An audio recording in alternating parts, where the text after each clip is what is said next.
Come se avessi rubato la Gioconda. Ma che cazzo dirò? Ho passato i 9 mesi peggiori della mia vita. E i miei figli hanno pensato che fossi morto. Se la storia di Stefano era pazza, questa non è mica da meno. Tra 20 giorni probabilmente mi arresteranno. 500 kg d'oro Sono 50 milioni. possono essere veri, non so. La verità sulle monete la dirò, ma alla fine di tutta questa storia. Qual è il giorno in cui ti sei sentito più vivo? Quando ero sul gommone che stavo andando per la prima volta sull'isola di Montecristo.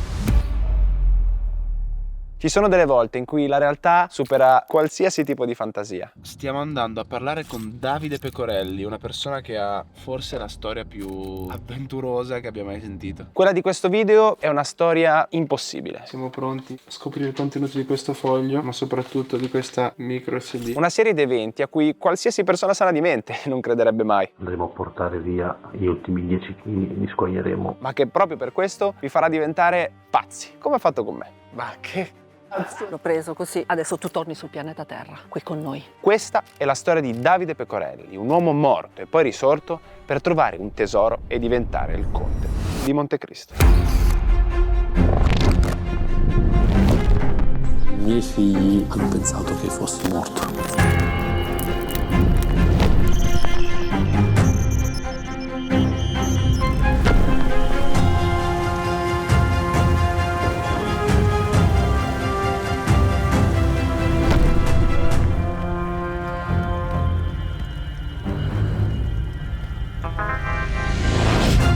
Come se avessi rubato la Gioconda.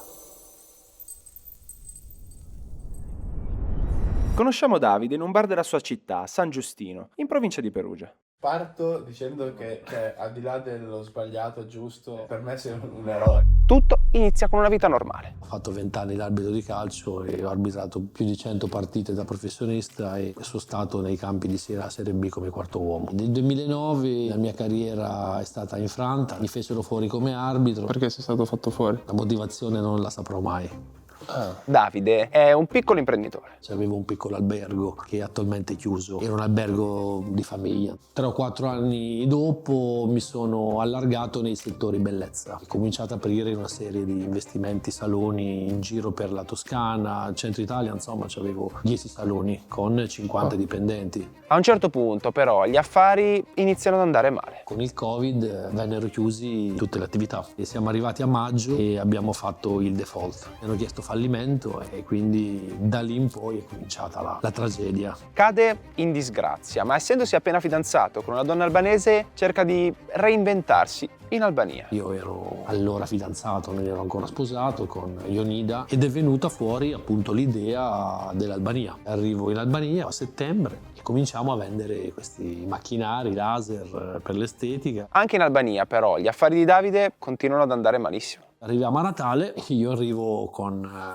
l'acqua fino alla gola, non vedo una via d'uscita. Ricordo quel 3 gennaio quando sono partito dall'aeroporto di Ancona per Tirana, tentavo l'ultima chance, mi trasferisco su al nord a Puc precisamente, faccio un paio di giorni di giri di vari saloni, non chiudendo quasi nulla. Dopo l'ennesimo fallimento Davide non vede più una via d'uscita e decide di togliersi la vita. Il 5 di gennaio, un giorno che insomma ricorderò tutta la vita, decido di suicidarmi e compro un pezzo di tubo. Volevo suicidarmi con la macchina, con il monossido di carbonio. Come si decide di suicidarsi? Non vedi più uno spiraglio di luce, cioè non dai più il senso alla tua vita. Ripensandoci oggi, insomma, mi prendi i brividi. Ma ovviamente sul più bello succede l'imprevedibile. Prima di togliermi la vita decido di andare a confessarmi. Cerco un prete nella città di Scutari e gli dico la verità, quello che io avevo intenzione di fare da lì a poco.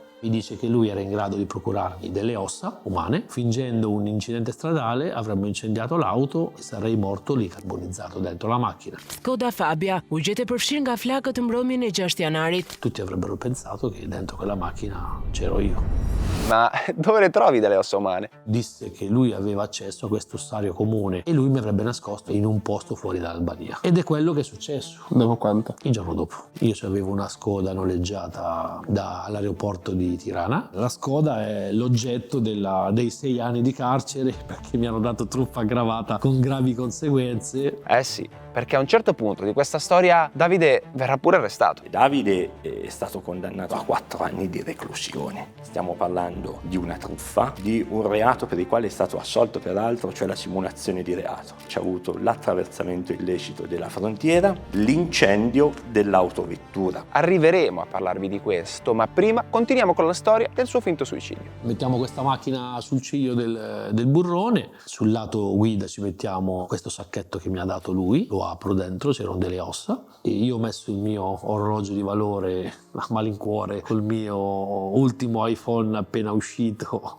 era la prova che io ero dentro la macchina. L'unica traccia, l'auto che aveva noleggiato ritrovata dalla polizia albanese bruciata e con all'interno alcune ossa e poi il suo cellulare e il suo orologio. Davide e il prete danno fuoco alla macchina, la spingono in un burrone e scappano. Dopo quanto trovano la macchina, capiscono che sei morto? La notte stessa e il giorno dopo trovano le ossa. Resti ritrovati nell'auto noleggiata dall'imprenditore italiano in Albania. Come ti sei sentito appena sei morto? Era come chiudere la prima vita, non stavo bene, però l'ho vista come una possibilità, in effetti lo è stata. Pensateci, un'opportunità per cancellare il proprio passato e ripartire da zero. E la tua famiglia? Nessuno sapeva niente. Lui fa le azioni e non si cura delle conseguenze. Poi quando le conseguenze arrivano, che facciamo? Che fai? Non che facciamo. Ancora ce l'ho qui. E i miei figli hanno pensato che fossi morto. Eppure le televisioni. La scomparsa del 44enne Davide Pecorelli. Davide Pecorelli. Davide Pecorelli. L'auto Skoda Fabia è stata bruciata di un incidente a Puco. Ma dove vai se il mondo ti pensa morto e non devi farti trovare? Da lì il prete, il giorno dopo, mi ha trasferito in una comunità che lui conosceva, vicino Meggiugori. Lui mi ha accompagnato personalmente. Bisognava passare il confine, ma non potevo passare il confine con i documenti. Il prete aveva un mezzo furgone e mi ha messo dietro sul furgone. Meggiugorje è uno dei villaggi più importanti al mondo per i cattolici. Una sorta di parco giochi per pellegrini, fatto di chiese, statue e apparizioni della Madonna.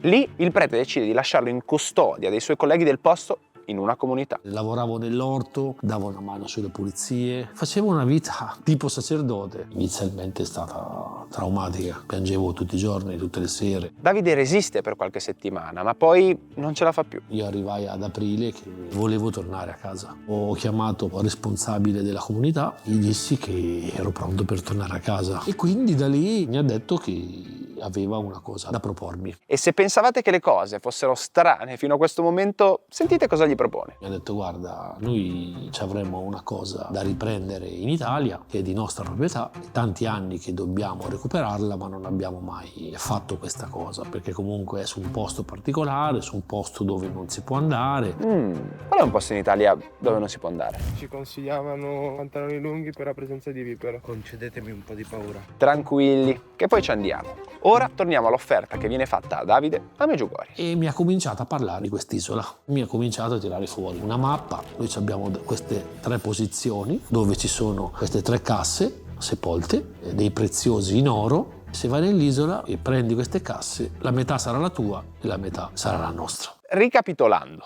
dopo essersi finto morto in Albania, a Davide viene offerto di recuperare un tesoro sepolto su un'isola segreta in Italia da un prete di Meggiugorje. Certo, per dividersi il tesoro non serve mica fare tutti sti giri. Basta far scaricare Revolut al prete di Meggiugorje e ci siamo. Con Revolut, infatti, puoi fare pagamenti istantanei in tantissime valute diverse, cambiare i soldi per un viaggio prima di partire, accumulare miglia per i voli o ricevere sconti per gli alberghi. Se ancora non hai Revolut e vuoi 20 euro bonus da utilizzare come vuoi, scaricala dal link in bio. Essendo una banca digitale, ci metti 5 minuti. Io la uso sempre in tutti i miei viaggi, dai posti normali a quelli più loschi. E la carta non mi ha mai abbandonato. Pago e prelevo e in aeroporto c'ho pure la lounge. E se per sfiga mi capita di perderla o me la rubano, la blocco in 3 secondi e i ladri...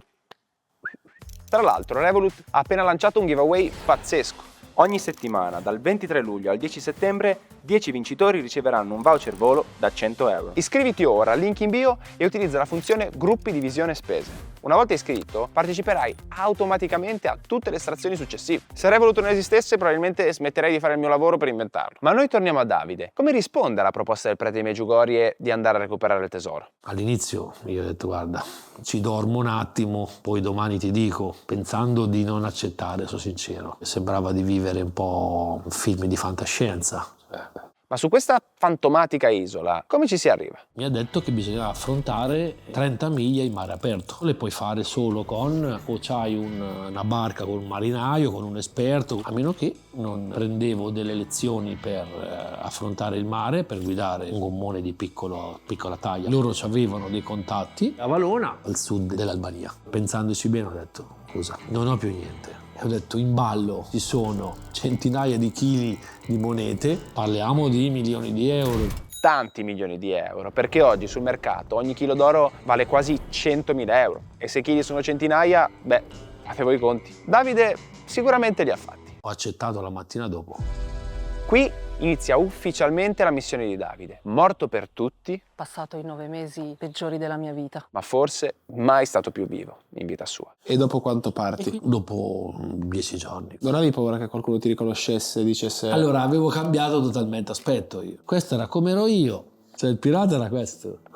Parte e torna in Albania per prepararsi all'impresa folle che lo aspetta. Andai a Valona sotto falso nome, mi chiamavo Cristiano, facevo lo scrittore, ero di Roma, ho cominciato a conoscere persone. Davide, o forse dovrei dire Cristiano, passa mesi sotto copertura a Valona. Lì impara a pilotare il gommone alla perfezione ed è quindi pronto a raggiungere senza farsi notare l'isola segreta su cui sarebbe nascosto il tesoro. Nessuno ha mai dubitato che ero l'imprenditore italiano morto al nord dell'Albania. Ti sentivi un figo per quello che stavi facendo? No, non lo facevo per essere figo, però mi dava sicuramente un'adrenalina, una spinta. Cioè, avevo una missione da fare.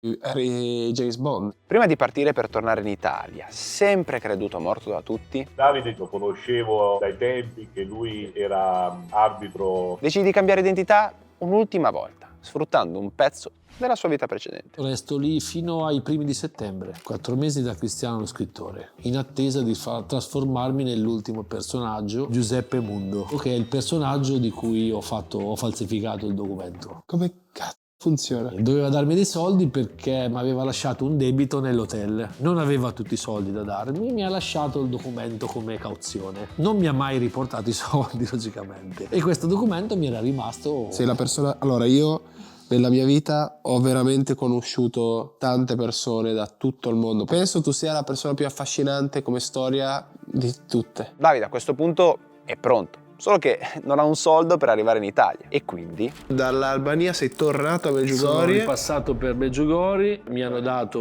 1.000 euro in contanti. Partendo col pullman di pellegrini ho attraversato il confine. Nascosto tra dei fedeli in pellegrinaggio verso il Vaticano, Davide riesce a non farsi fermare alla dogana e a rientrare in Italia. Sono arrivato a Roma il 12 di settembre 2021. Arrivato a Roma mi sono accorto che i soldi non bastavano. Così commette un primo errore madornale che rischia di compromettere tutta la missione. Avevo una carta di credito che mi era rimasta cointestata con mia moglie. 250 euro al giorno potevi ritirare in contanti. Alle 11.45 ho fatto un prelievo da 2,50 e a mezzanotte e un quarto ho fatto l'altro prelievo. Mia moglie la mattina è arrivato il messaggio, quindi è andata a fare la denuncia alla polizia subito. Ma nel mentre io ero già partito per Grosseto. Quando arrivo a Porto Santo Stefano mi serviva un posto per depositare il possibile tesoro e trovo uno che mi affitta questo garage e poi parto per Giglio. Come location l'isola migliore per raggiungere Montecristo.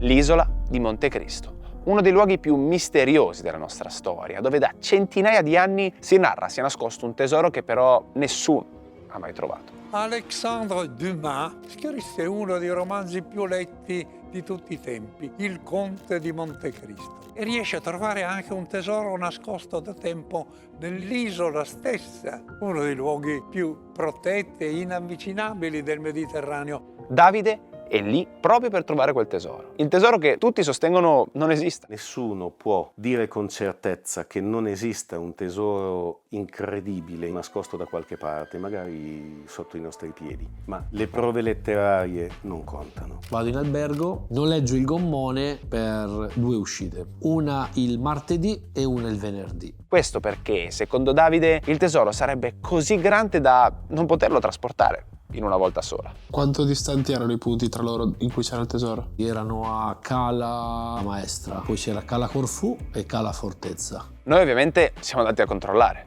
Chissà là sotto cosa ci sarà. Ma tempo al tempo. Quindi il martedì io faccio l'accesso all'isola e vado sulle prime 2 calette. Davide a bordo del gommone viaggia verso l'isola e riesce a non farsi intercettare dai carabinieri che la sorvegliano. Il primo l'ho trovato a Cala Fortezza quasi subito. Ma aspetta, come quasi subito? Se lo cercano tutti da centinaia d'anni. L'isola di Montecristo è rocciosa al 90%, quindi i posti dove seppellire la roba non è che sono infiniti. Quando sai la caletta non è che c'hai 200 metri da guardare. Che struttura aveva la mappa? C'era un foglio di carta? Cos'era? Era un foglio, no, era tipo pergamena, un po' invecchiata. Come da piano, Davide torna a terra, nasconde quello che ha trovato nel garage e il venerdì riprende il gommone per tornare a recuperare l'ultima parte del tesoro. Ma questa volta lì c'è qualcuno che lo aspetta. Il 17 settembre ho fatto l'accesso a Cala Maestra e mi ha fermato una motovedetta dei carabinieri forestali. È ricomparso ieri pomeriggio a sorpresa dopo essere svanito nel nulla per 9 mesi. E ho dato il documento. Attenzione, non il suo documento, ma quello di Giuseppe Mundo, cioè il cliente del suo vecchio hotel che, non potendolo pagare, gli aveva lasciato la sua carta d'identità. Ti fermano sull'isola di Montecristo con una pala, un piccone, dei sacchi, qualche dubbio. Chiamano la caserma qui dei carabinieri e dicono: scusate, ma conoscete Giuseppe Mundo? E secondo voi, in una storia così, il buon Giuseppe Mundo dove poteva vivere? In un altro continente? No. In un altro stato?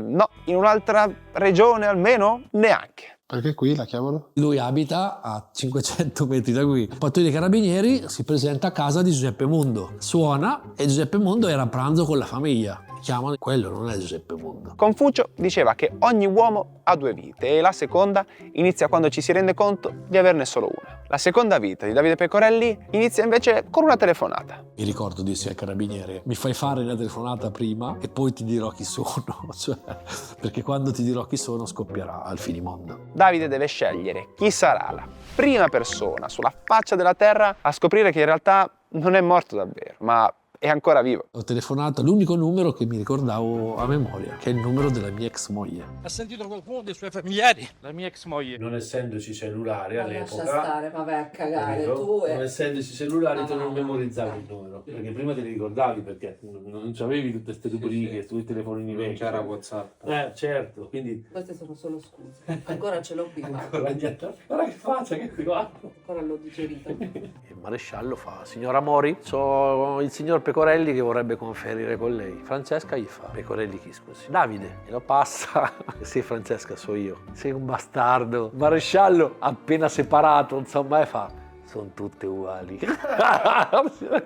Con il poco tempo a disposizione, Davide rassicura la moglie. E tu cosa le dici? Gli dico solo: guarda, le spiegherò la storia, sto bene e ci vediamo fra un po'. Ma la parte del tesoro che aveva già trovato e nascosto nel garage, che fine fa? Le monete. Perché non le portate via? Sai benissimo la legge italiana, quello che dice. In caso di rubare tesori sull'isola, no, non mi manca. È un reato e si va sul penale. Nei fatti, i carabinieri non credono sia possibile che Davide abbia effettivamente trovato il tesoro, visto che il tesoro di Montecristo è ritenuto da tutti al più una leggenda popolare. Non ci sono assolutamente prove che la persona abbia trovato qualcosa e tantomeno che abbia trovato una quantità simile di monete in oro. Infatti non ci hanno creduto, mi hanno messo subito le cimici nella macchina, intercettato il telefono, mi hanno sequestrato tutti i supporti informatici, avevano rinvenuto questa fotografia con me con dei sacchi dietro. Dimostra tutto ma non dimostra niente. E infatti è stata archiviata. Ma loro l'hanno trovato poi il tesoro? No, non l'hanno trovato. Questo perché, nonostante l'arresto, Davide non ha mai rivelato a nessuno la posizione del garage in cui sostiene avesse portato la prima parte del tesoro. E io vi giuro che pur continuando a fare domande non riesco a capire se quello che mi sta dicendo sia vero o una truffa di dimensioni cosmiche. Qual era il tuo piano per portare via il tesoro? Cioè, Il mio piano era trovare la terza cassa e ammassare tutte le monete dentro il garage. Come lo portavi in giro 100 kg di oro? Io coi sacchi. Ma non è una roba che non passa sott'occhio. Cioè tu arrivi con un vabbè, gommone con 100 kg di oro, devi portarlo in giro vabbè, e poi c'è un cadavere. Un sacco di Utah non è che ti vedono, ti guardano quello che sei dentro, non è che vedi tanta gente passare col sacco. C'è una persona chiamata Davide Pecorelli. C'è stato quanto lui tempo fa. Ti lasciò un sacco vuoto, questo sì. All'interrogatorio, PM vuole sapere dove era il garage. Ma non è reato se io non ti dico dov'è il garage. Avete una chiave? Trovate il garage. E lì si sono incazzati, infatti. Ma io ero libero, non è che mi hanno arrestato. Questo perché Davide non avrebbe commesso reati penali in Italia, ma solo in Albania, dove ha inscenato la sua morte. ragione per la quale rischierà l'estradizione. Il ministro ha deciso di non arrestarmi preventivamente, quindi mi tiene a casa fino all'ultimo giorno. All'inizio il tuo piano qual era? Trovare il tesoro e poi? Dividerlo come promesso. E come l'avresti portato là? Se c'hai una cosa che vale 100 milioni, lo smobilizzi a una cifra inferiore. Devi perdere qualcosa. Sull'indagine c'è appunto un appuntamento che avevo preso con un esperto di numismatica, è famoso per essere esperto di monete d'oro antiche. Tranquilli, siamo andati anche da lui. Credo che lui non avesse nulla. Ho un video che mi ha inviato Davide. Possono essere vere, non so. E quindi quanto valeva? Inestimabile. Perché non scappi? Dove vado? Con milioni di euro poi No, ma milioni di euro non è che li porto via sul conto corrente, cioè capisci che certo. c'è un problema oggettivo. Dove vado? Io devo prima risolvere i problemi della giustizia. Organizzi un piano. Non pensare che sia sempre. Quante volte hai pensato al piano per scappare con i soldi? Non ho dormito mesi, poi ho capito che fondamentalmente la soluzione non è scappare. Ma e pensi che riuscirai a godertelo questo tesoro prima o poi? Penso di sì. Ma come fai a goderti un tesoro se non puoi né incassarlo né condividerlo con la tua famiglia? A chi l'hai detto dov'è? Nessuno sa realmente. Sarebbe una follia pensare di tirare in ballo altre persone. Tu l'hai creduto subito? Non gli ho mai chiesto niente. Mai. E non lo voglio manco sapere. Se muori in un carcere albanese da qualche parte? No, mi sono promesso che prima di partire dovrò comunque organizzarmi e lasciare un qualcosa a qualcuno. Questo nel caso in cui Davide venga estradato in Albania per scontare una pena legata alla finta morte che ha inscenato. È davvero difficile capire se davanti a me ci sia un mitomane o una persona che ha vissuto veramente ciò che racconta. Ancora mi è rimasto il nome, il Conte di Montecristo, che non mi dispiace. E io vi assicuro che più sono andato avanti nel raccontare questa storia, meno certezze ho avuto. Ti senti milionario? Beh, mi sento ricco. Sto lavorando come sarto con mia moglie. Presenterò un cappotto, è già pronto, che descriverà la mia storia. Ma come un cappotto? Gli ho dato un nome particolare che è la prigione del Conte di Montecristo. Ci avrà una particolarità. Sarà fatto con i bottoni d'oro. E dove l'hai trovato l'oro? E vabbè, questa ragazzi, se mi dici il Kashmir mi sta bene. Comunque il cappotto è questo qua, ma è una figata sul serio. E il cappotto tornerà e tornerà più volte. Un cappotto Kashmir 100%. Ho preso il tessuto, tagliato, cucito. Te lo presenterò appena verrò liberato. Sì, perché Davide per i reati commessi in Albania deve scontare 6 anni di carcere, 4 con la condizionale. Questo caso ha avuto un enorme clamore mediatico in Albania. È sproporzionato e quindi non vogliamo che lui venga trattato magari come un criminale, cosa che non lo è. L'unica incognita è se li sconterà in Italia o verrà estradato in Albania. Decide il ministro della giustizia. Io sono convinto che mi terrà in Italia. Puoi già dirlo adesso che ne valsa la pena? Assolutamente. Tu sei sicuro al 100% di riuscire a goderti il tuo tesoro? Io sì, sono molto fiducioso nel futuro. Forse anche un po' troppo. Come stai? Scusate che oggi è una giornata tesa. Parlavo adesso con il mio avvocato perché mi hanno mandato i video, perché c'erano le televisioni in diretta. Ma godiamoci il momento. Qual è il giorno in cui ti sei sentito più vivo? Quando ero sul gommone che stavo andando per la prima volta sull'isola di Montecristo. Sulla mia tomba metterò la scritta Franco Califano e non escludo il ritorno. Non escludo il ritorno. E io invece non escludo l'ennesimo ritorno. E direi che con questa possiamo chiudere. Grazie mille. Prima di andare via, intervista finita, Davide ci racconta che di lì a poco ci sarà il processo. Dov'è il processo? A Roma, alla Corte Suprema. Finita l'udienza, c'è il mandato d'arresto, arriva la polizia. Un mese fa avevo anche programmato di fuggire. Dove? C'avevo 3 o 4 chance. E perché hai cambiato idea? Ho cambiato idea e non la ricambio. Non vorrei diventare ripetitivo, ma sicuro? Mi provo a Termini. Lui in questo momento era latitante a Termini. Andiamo via senza sapere se quella sarebbe stata la prima ed anche l'ultima volta in cui l'avremmo visto. Se la storia di Stefano era pazza, questa non è mica da meno. Dal giorno dell'intervista continuiamo a sentirci per mesi e mesi, rimanendo aggiornati sul processo e sulla possibile estradizione in Albania. Il giorno del processo a porte chiuse arriva e, almeno per il momento, il ministro non si oppone all'estradizione di Davide. Il ricorso d'urgenza al TAR che faremo è difficile. Il ministro ha deciso di non arrestarmi preventivamente, quindi mi tiene a casa praticamente fino all'ultimo giorno. Così, in extremis e senza sapere quando Davide sarebbe stato estradato in Albania, torniamo ad incontrarlo. Anche perché sostiene di avere una cosa da darci. Dopo più di 6 mesi stiamo andando a ritrovare Davide, gli chiederemo un aggiornamento sulla situazione e finalmente conosceremo sua moglie. Ma soprattutto andremo a prendere la scheda SD che ha preparato per me, all'interno della quale non ho idea di cosa ci sia. Siamo arrivati, chiamiamo il brother, che in teoria sta facendo i domiciliari a casa dei genitori di sua moglie. Ale, il boss. aspetta un attimo, mia moglie che esce un attimo. Piacere, Ionida. Questa qua è casa. Ci sono anche i miei, sì. Ionida è la seconda moglie di Davide che gli è rimasta accanto nonostante il casino che ha combinato. Con lei parleremo molto nel giro di qualche giorno. In qualche modo sapevo che era vivo. Perché era troppo intelligente. Non poteva essere lui morto dentro quella macchina con veramente 2 ossa. Davide ci accoglie insieme alla famiglia di Ionida. Ciao a tutti. Ciao. Mangiando cibo bene. Poi però noto una cosa strana. Sei abbronzatissimo. Siamo l'unico domiciliare che ha abbronzato. Ma solo a fine serata capiremo davvero il perché di quella abbronzatura. Come stai? Bene, insomma. Sto passando insomma periodi un po' di cazzatura. Ci sediamo per parlare e un'altra cosa attira la mia attenzione. Cos'è sto portafoglio portatile, documenti, pochette? È il mio portafortuna. Il mio portaoggetti che ho usato i 9 mesi che ero morto. Era questo.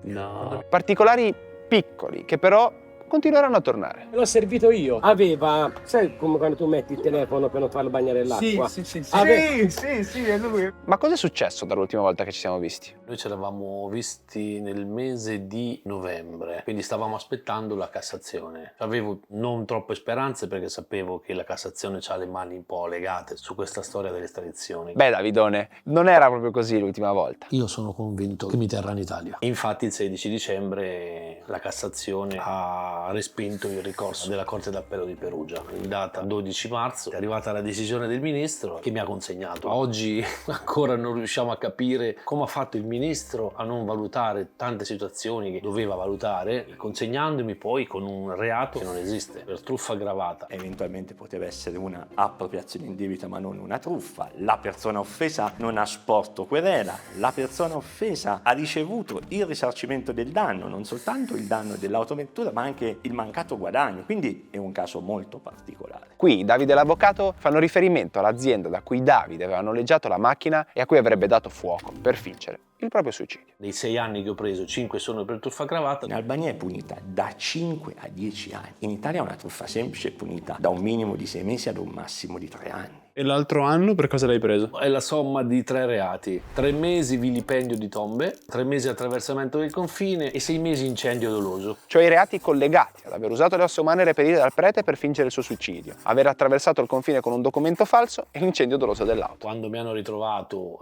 sul mare opposto e hanno scoperto che sono stato 4 mesi a Valona, si sono incavolati. Secondo noi in questo processo anche il trattamento sanzionatorio così elevato è probabilmente dipeso anche da un fraintendimento di chi è la persona offesa effettivamente, forse lo Stato. L'avvocato intende che la pena forse è così rigida perché Davide non ha truffato un'altra persona, ma a tutti gli effetti un intero paese, l'Albania. Ma quindi perché ancora i domiciliari? Mi trovo ai domiciliari per un errore dei carabinieri. Vengo convocato il giorno 8 aprile alle 20:40 e quando arrivo alla stazione dei carabinieri il comandante mi dice: ti chiedo scusa, non è colpa mia. E io non capivo, c'era anche mia moglie insieme a me. Mi ha detto: purtroppo c'è stato un problema con una PEC che non abbiamo letto, e mi ha detto: fra 7 ore devi essere a Fiumicino con i tuoi mezzi perché ti aspetta la polizia albanese per portarti in Albania. Visto il ritardo con cui hanno notificato l'arresto a Davide, la Corte d'Appello gli concede un'estensione indefinita dei domiciliari. Però se non avessero fatto questo errore ti troveresti in carcere in Albania. Certo, no, ero già partito. Quindi forse è meglio. Sì, diciamo che sì, potrei partire anche domani, possono arrivare 2 ore prima, mi dicono andiamo via a Fiumicino. Davide sta solo aspettando che qualcuno suoni il campanello e se lo porti in Albania. C'ho la valigia già pronta io. Potrei rischiare la vita sui carceri albanesi. Perché? Parlando io con pregiudicati albanesi, mi hanno detto che se loro fossero stati arrestati in Albania ci sarebbero sparati. Mi hanno garantito che l'ambiente è pesante. Ora, vi ricordate la strana abbronzatura che avevo notato appena entrato in casa? Sei abbronzatissimo. Siamo l'unico domiciliare che ha abbronzato. E se il sole non avesse preso proprio a casa durante i domiciliari? Lunedì ho fatto un'evasione, ho rischiato che mi spiccavano un mandato di cattura, l'avrebbero spiccato il giorno dopo che sono rientrato. Ma scusami, e dove sei andato? Porto Santo Stefano. Perché? Dovevo finire un lavoro iniziato 3 anni e mezzo fa. Porto Santo Stefano, proprio il posto in cui ci aveva detto di aver affittato un garage per nascondere il tesoro. Mi sono costituito martedì sera a mezzanotte alla questura di Perugia. Inizialmente, anche subendo questa ingiustizia, avevo pensato anche di fare il latitante fino all'appello. Poi ho pensato di non farlo per andare a chiudere questa storia. Mi auguro che si risolva in maniera giusta, che la giustizia venga fuori. Credo e spero nella giustizia albanese, dato che in quella italiana non ho speranza. A questo punto Davide sa che sicuramente finirà in carcere, ma almeno spera in una riduzione della pena. Qual è l'errore più grande che hai fatto nella tua vita? Ero attirato dal successo. Oggi mi rendo conto che le cose importanti sulla vita sono poche. Vale la pena, secondo te, trovare un tesoro gigantesco se poi non puoi godertelo? Devi puntarlo sulle persone che ama. Ora, una cosa rimane poco chiara. Davide sostiene di aver trovato 500 kg di monete d'oro e se consideriamo un peso medio di 4,5 grammi a moneta significherebbe possedere oltre 110.000 monete, una quantità senza precedenti nella storia. I più grandi tesori noti, come quello di Trier, trovato in Germania nel 1993, non hanno mai superato i 18,5 kg. Inoltre 500 kg d'oro occuperebbero circa 34-39 litri cubi in sacchi, senza considerare che le monete nel sacco non è che stanno tutte perfette, precise e allineate. Tutto questo rende la sua scoperta altamente improbabile, ma è giusto ricordarci che l'assenza di prove non è una prova dell'assenza. Quindi mi chiedo, ma se Davide avesse davvero trovato il tesoro, perché venire a raccontarlo a noi? Queste monete le hai trovate oppure no? Diciamo che ancora il bello delle monete deve venire. Io credo assolutamente che tu le abbia trovate. Il finale sarà bello. Niente, continua a fare il vago. Secondo me ce lo racconta solo per ego. Nella sua testa lui è il conte di Montecristo, quindi rischia di essere scoperto pur di poter condividere questa cosa che ha fatto. Ma quindi sto tesoro c'è o non c'è? Ti ho già detto di sì. Ah, ok. Già ti ho dato un documento importante, ora ti darò la micro SD. Quello è proprio originale dell'evasione, quindi ce l'hai solo tu. Cosa hai fatto con le monete? Si può dire o non si può dire? Lo diremo, sarai presente tu allo show che faremo. La cosa che ti volevo far vedere è sto progetto di questo cappotto. Considera che ha più di 200 grammi di oro. Il modello sarà Castello d'If. Per chi non avesse letto, il Conte di Montecristo, il Castello d'If è la fortezza in cui il conte viene imprigionato. L'ennesimo riferimento di Davide al romanzo. Il prezzo sul mercato del cappotto sarà 30.000 euro circa. L'oro costa quasi 100 euro al grammo. Così tanto costa l'oro? Non starà mica cercando di farsi pubblicità il furbone, anche perché chi ce le ha 30.000 euro da spendere per un cappotto? Un inizio potrebbero essere i 20 euro bonus che prendereste scaricando Revolut dal link in bio. Poi ve ne mancano 29.980, ma che saranno mai? La parte difficile è sempre cominciare. Oppure, invece di un cappotto, meglio optare per una maglietta, no? E questa macchina bruciata è troppo iconica per non farci un drop del brand. Disponibile ora nel link in descrizione o sul sito www.valedelagiusta.it. Ora che avete fatto l'acquisto della vita, torniamo al nostro eroe. Ma è pesantissimo. 12 grammi a bottone. E quindi quanto vale sto scherzo qua? 1.240 euro. Porca troia. Sta rovina. Ma è l'oro dove l'hai trovato per fare questo, scusa? Già, questa è una domanda che mi hanno fatto anche diversi giornalisti. Te lo sveleremo nelle prossime puntate. Questo è quello che dico io di solito. Ma tu hai qua qualche moneta vera? Vera quale? Fate vedere? No, del tesoro, sì. Secondo te le tengo a casa? Una, tipo. Pazzo. Una, neanche una. Ma scherzate ragazzi o... Vabbè, ma queste sono come quelle. Quanto erano grandi le monete quelle? No, dai 5 grammi ai 10 grammi. Sono quelle ma ristampate? Quelle lo stampo fatto apposta. Sì, ma su quelle. Cioè, erano quelle. Ah, la forma... No, la forma è... Sono tutte frastagliate, sono di forma irregolare quelle. E su questo vi anticipo già. Non posso ancora dirvi come, ma sta dicendo la verità. Una moneta in quel modo originale dell'epoca romana può valere 7.000 euro, 5.000 euro. Una moneta. Una moneta. Ci può essere il pezzo che vale 2.000, poco più dell'oro, diciamo, e ci può essere il pezzo che è unico, sconosciuto, che ha potenzialmente un valore di mercato di 1 milione. Se Davide davvero avesse 100.000 di queste monete, rendetevi conto della ricchezza che avrebbe in mano, se solo potesse venderle. Non è commerciabile. Esatto. Quindi devi fare un altro tipo di lavoro, dovresti prendere le monete e fonderle. No, ma non hai mai pensato, io sempre... Io perdi il valore. Certo. Però 500 kg d'oro sono 50 milioni. Perdi un botto di soldi. Come valore perdi milioni di euro. Ma fidati che non... Sono comunque tanti. Comunque hai 50 milioni di euro.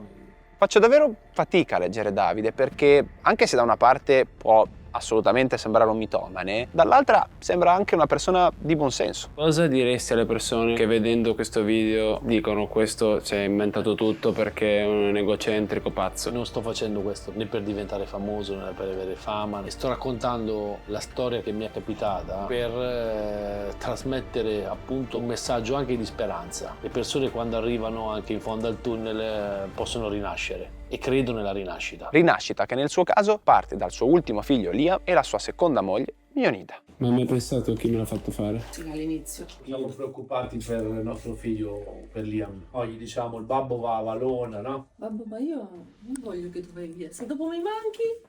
No. Lui la mancanza di suo padre la sente molto. Anche perché io gli ho promesso che lui dalla vita di Liam, se dovesse mai uscire, esce da morto. Questo gliel'ho garantito io, te l'ho messo prima io. Perché entrare e uscire come vuole lui, no.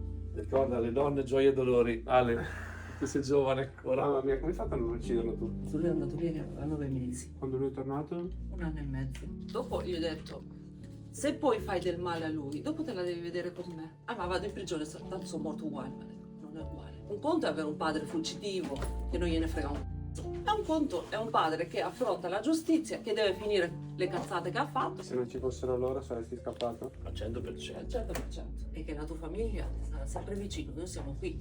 Combatteremo con te insieme a te.